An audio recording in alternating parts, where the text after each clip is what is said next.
It's good day to brew, baby. What is up, YouTube? It's what Millsy. Back with Hometown Commander. Back for another episode of Millsy Brews, the show where I brew my version 1.0 deck list of the Commander in front of us on my quest out brew a Magic world. We're into week 2 of Thunder Junction content. I'm so excited. We did all the pre-cons last week. Thank you guys so much for watching all of those, but we're heading into our first week of cards either from the set or the alternate commanders, and today we're looking at the alternate commander from the Grand Larceny deck, Felix 5 Boots, a Sultai Ooze Rogue, 5 mana, 5/4, Menace and War 2, and it says if a creature you control dealing combat damage to a player causes a triggered ability of a permanent you control to trigger, that ability triggers an additional times. We effectively have this Panharmonicon, virtual knowledge style effect for dealing combat damage. And it's pretty cool to me because there's a lot of these really fun effects. There's a lot of ways to do this. In fact, when I threw the deck together, I realized there's a lot of really fun cards in Sultai that get to really let us take advantage of this. So what are we going to do? One, we want to get stuck into combat. There's a lot of creatures that have really great effects to double, and we're going to look at just some of them. I'm going to show off just a 9 of the 30 in the deck that I think are really good. We're going to talk about some attacking buffs, some ways to make hitting harder, whether it be Menace, Trample, or even just drawing cards when we hit to really take advantage of those benefits. And then we're going to talk about some fun pieces to add, just some fun ways to make this deck really fun. And this deck really surprised me. I want to say that. This deck really surprised me and honestly made me think twice about whether or not there's be something I really want to try on the tabletop. Well, let's get stuck in and let's talk about some of these creatures. Archbishop Shadow seems really fun. It has backups. Whenever it comes in, you can put a counter on target creature. And if it's another creature, it gains the following abilities on a turn. Death Touch, and whenever it deals combat damage to a player or battle, return target creature from your graveyard to the battlefield. So here's a fun way to kind of get things back, but if we can hit somebody with Archpriest, we'll just get them back as well. And we do have some ways in the deck to make things unblockable if there's these really effects we really care about. Bloating Contaminator may look odd in the deck, having Toxic 1, and then whenever it deals damage to a player, we proliferate. But the reason it's in here is for things like Drana to the right of it and other effects we have that can just put counters on creatures we control if they attack, or if they deal damage. And so this proliferate is just going to help get more counters. Now, we do have a couple toxic creatures in the deck, so the proliferate can actually grow the poison counters. But to be honest, more often than not, we're going to be doing this mainly with proliferate. Now, I just realized actually that Toxic 1 should actually get doubled by Felix's effect. I mean, maybe if I do choose to build this deck, maybe we need to look at that a little bit more. But I like Bloated Contaminator, 3 mana, 4/4. It's going to hit hard and give us more counters. Drana is one of those creatures that can really give us the counters. Whenever she deals combat damage to a player, we put a +1/+1 counter on each attacking creature we control. I really like this because Drana has First Strike, meaning she's going to spread those counters out first before we get into the rest of combat, which can really help kind of swing attacks in our favor, right? Growing our creatures. And hey, that's actually going to spread 2 with Felix out, so it's going to really get into helping our board. Giant Adaphage is a card I really love. It's a big 7 mana 7/7. When it deals combat damage to a player, we create a token that's a copy of it. That's a big boy, a big spider, and a big insect, and it's just going to make more of them, make it really hard for our opponents to deal with it. Glissa Sunslayer, I think, seems kind of fun. First Strike, Death Touch, so it's not going to be fun to block. But our opponents may have to in order to not have it go off. But when it deals combat damage to a player, we choose one. Draw a card and lose a life, destroy target enchantment, or remove the 3 counters from a permanent. This is really fun because it doesn't say defending player, so we can get rid of anyone's enchantment. But I think Glissa's really good. And I think it's one of those cards that is going to be kind of a jack of all trades for us. Hydra Omnivore is a card I can't wait to connect with somebody with. It says whenever it deals combat damage to an opponent and deals that much damage to each other opponent, just going to basically mean pick the person who's easiest to hit and just spread that damage around. A 6 mana 8/8's very well worth the cost, and we have ways in the deck to give it trample and unblockability, so it's going to hit hard for us. Icarus Shadiki just seems really fun. Whenever a creature you control deals damage to a player, combat damage to a player, you gain life equal to that creature's toughness. This is a big way to just get life back over the course of the game, keep us attacking, keep us alive while we're attacking, and just punish our opponents. Necropolis Regent, kind of similar to that Durana style effect. Whenever a creature we control deals combat damage to a player, put that many +1/+1 counters on it. We really grow our creatures quickly. And then Oher Kozlem has a really great ability when it deals combat damage to a player, reveal that many cards from the top of our library. We could put a creature or land from among them onto the battlefield and put the rest on the bottom. I really like this ability because with Felix, we're getting this twice. And then we can just get some free value every time Oher hits someone. It's a 6/5 with trample, so if we put it at the right person, we can definitely get this in for good value. And I think this is something that can just get us into some of these really big creatures, without having to spend a ton of mana on them. But as far as attacking buffs go, of course, Garruk's Uprising makes a ton of sense, giving him a whole board trample and being able to draw some cards as things come in. Beastmaster Ascension is going to stack up over time. The more attacks we take, the harder that our creatures are going to hit. Getting up to 7 creatures that we declare an attack with while it's out, then everything gets flat +5/+5. I like Rogue Class. This is a card that probably more people would think would fit better with Gonti, right? The deck that it came out of. But I really like it because this is whenever a creature you control deals combat damage to a player, exile the top card of that player's library. And then once we level it up, we can play those cards. But hey, level 2 gives us more menace, makes it even harder to hit our, get into our opponents. And then when we get to level 3, we can just start playing our opponent's stuff. Kind of adds us an extra bonus on top of doing the things we already do. But I really like Sereth and Orin Frostfang in this deck, both giving our creatures Death Touch when they attack, making our opponents want to block us less. And then Orin Frostfang drawing us cards when somebody hits. But hey, we still want to make a way for it to be hard for our opponents to stop us. If they're gonna block, they're gonna have to pay the price. Death Touch, First Strike. Try to give as many of these abilities as we can to really make sure that we're guaranteeing that our creatures deal combat damage and survive to tell the tale. But let's get into some fun additions that we can take advantage of. First up is Strixhaven Stadium. Whenever a creature deals combat damage to you, we remove a counter from it, point counter. But when creature we control does combat damage to to an opponent, we put a point counter on Strixhaven Stadium. Then if it has 10 or more point counters on it, remove all of them, and that player loses a game. This is a way to potentially have an alternate win con in the deck and take advantage of some small creatures to some big creatures alike, ramming into our opponents, getting to 10 counters, and just taking people out. This is a card I've always wanted to win with, have yet to win with personally, but I have it in a couple decks, and I think that one's pretty fun. Scepter of Celebration just seems great. Creature gets +2/+0 and trample, and when it deals combat damage to a player, create that many 1/1 citizens. Again, makes some blockers, makes some attackers on future turn.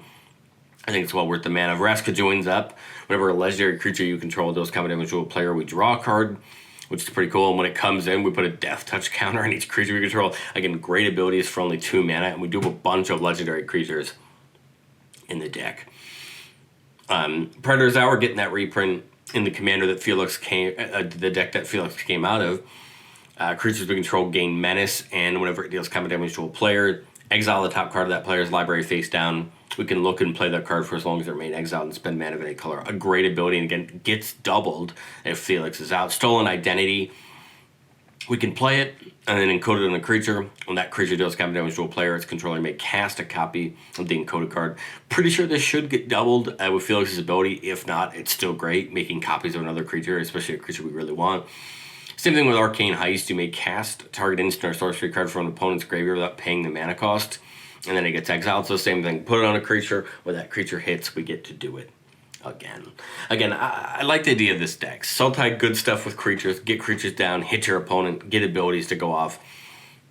See if we can have some fun. I think if I were to build this deck, I'd probably swing it slightly more towards, a little bit more towards the Infect if I can. If that's the way it truly works with something like Toxic, I think it might be fun to push towards that, get into the little more of the Proliferate and just really have some fun. I mixed all the other stuff, but I think there's a lot of really great ways to take the deck, so I would be intrigued to see what you guys think of it as far as where you take a deck like this down in the comments section below. But I said it before and I'll say it again, no deck is ever complete. This is my version 1.0 of the deck, and I had to cut some cards to the deck list, and these are the 3 that I held on to for a while. But I ended up just cutting them due to cost, but I still think they're worth it in the deck. The pair of Ancient Dragons we can play here in Brass and Silver both have great abilities. Each, when you roll, when you hit damage on a player, combat damage, you roll a d20 with either of these. Ancient Brass Dragon brings mana value X or less from graveyards of creatures back to the battlefield under your control, and Ancient Super Dragon draws cards. I think they're both great. They're just high up on the mana scale, so I'd love a way to cheat them in if possible. And then Gix can just draw us cards when we hit, and later in the game we pitch cards and just play some things for our opponent for free. Again, I really like these cards. They just all come in at a pretty big price tag, and I couldn't see a perfect spot for them, although I think they're really great. I think you should consider them. Well, let's get into our playtest. Again, 5 mana commander, so we're looking for hands with good mana. We get a 4-lander here with Sereth, Glissa, Sunslayer, and Key to the Vault. The card says whenever a quick creature deals combat damage to a player, look at that many cards from the top of our library, and we can exile a non-land card from among them, the rest on the bottom, and we can cast the exiled card without paying its mana cost. A great ability, especially if it can get doubled by Felix. So, turn 1 Orin Frostfang. That's pretty cool. I think we're going to be stuck for this Catacomb coming in tapped for at least a little bit, so I'd probably get that bad boy down. Turn 2, we draw an Orochi Soul Reaper. When it deals combat damage to a player, we create a treasure and manifest the top card of that player's library and make an ninjutsu in it. Not a bad ability. And there might be better creatures in the slot, but I think it's kind of interesting. We could get the Basin down and get that Key to the Vault down. Again, we can't equip it yet, but I'd like to get it down and get it ready for when we can. Turn 3 sees a Vraska joins up, but I think I'd probably just get Glissa Sunslayer down here. We put ourselves up to a blocker, and we're just working our ways towards Felix, and hopefully we can get it down and start moving on it. Turn 4, missed the land drop, but that's okay. I think we could slam Sereth. We could equip the Key to the Vault and just see what happens. Again, I think that might be my play right now, only because I don't know what people are going to have on turn 4, but First Strike Death Toucher might be something that we can either get into somebody or put into the, to the right person and have them block. Let's say for the purposes of this playtest that we put it into somebody who didn't have a creature, we were able to get in. We would look at that many cards, so it would be 3 from Glissa, right? We could pick one of them and play it for free.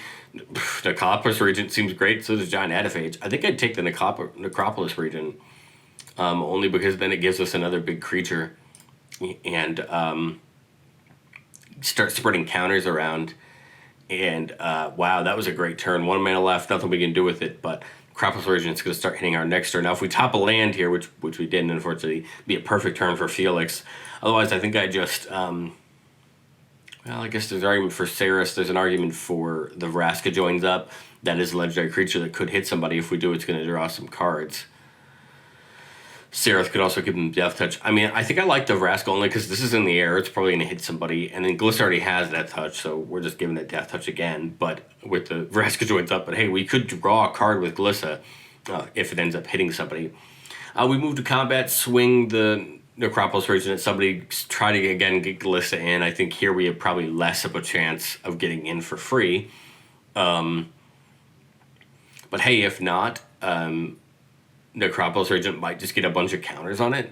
And if we do get somebody in with Glissa, at least it gets 3 more counters. Let's say we do that. We manage to get Glissa in for 3 more damage.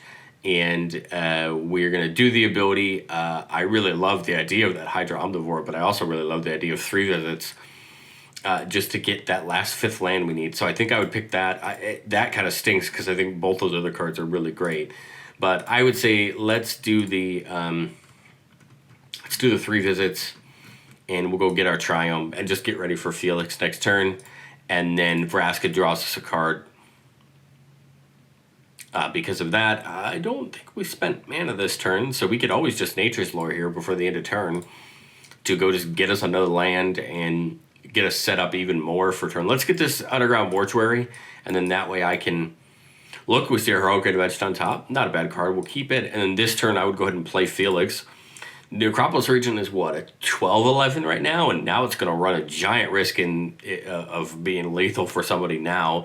Glissa can just keep trying to hit somebody with it being on the ground. Probably not as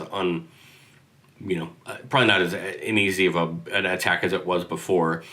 But I still think it's worth it. The other thing we could do there could be like Curse of the Swine to maybe clear the way for the Necropolis Regent if need be. But I kind of like the Felix there, and just jamming in for some fun. Well, let's go into game 2. playtest 2, keeping a 4-lander with Farseek, Ohar Kaslam, and Fallen Shinobi, both great creatures for a deck like this. And we turn one Opulent Palace, which I'm going to slam down there. That'll allow us to get that Farseek turn 2. Ooh, Bajuka Bog's pretty darn good. I think I would get that. Let's get that Swamp down, and we'll just go ahead and Farseek. I think it makes a lot of sense to just go ahead and get our Triome, get access to all 3 of our colors. Again, even if I'm not playing fetches, I still like to play the Triomes because I think they're more than worth it, especially in a situation where you're playing some of these really great ramp cards in green. Turn 4, I mean, there's not much of a play here, right? I kind of like the idea of maybe getting Ohar Kaslam out before Felix, so maybe that the turn that Kaslam attacks, we can double up its trigger. I think that would be my goal here, unless I see something radically different. But I would just go 5 into Ohar Kaslam, get ready next turn to attack with it, and then when we attack with it, hopefully we can, play Felix here, get in for some good damage. Let's say that we do hit somebody with it, let's say we only, even if we only trampled over for 3, even if we can't get all full 6, and even at 3 or 4, we're now looking at, let's say it's 4, we're looking at the top 4, we get our choice of a creature or a land. Well, here I take the Necropolis Regent, right? A card that's going to start help growing our board. And then we do 4 again because of Felix, right? We can do a creature or land, put them on the battlefield. I mean, I like the idea of the Woodland Cemetery, but we have plenty of lands in our hands. So I think I'd just get us Ukima, I guess, for another attacker. Bottom of the library. And look, now in 1 turn, Necropolis Regent to set up for next turn. Ukima can't be blocked. So it's just going to start getting bigger with the Necropolis Regent. And now look at the board state we're in. This is exactly why something like Ohar Kaslam can be such a good card in this deck to get us in this great spot. We're hitting people every turn. We're doubling up these triggers. And then all we really need is to keep, farming Ohar Kaslam. We're getting our creatures bigger with Regent. If we wanted to with Ukima, we could Ninjutsu and Fallen Shinobi for some more value. And the cool part is we would double up Shinobi, which would be pretty cool. So again, I like the board state here. I think it brings us to a good spot. But let me know, what do you think of Felix down in the comments section below? This deck, it was a ton of fun to build. I think there's a ton of hidden gems in here as well. Let me know what you think down in the comment section below, and I will catch you guys next time.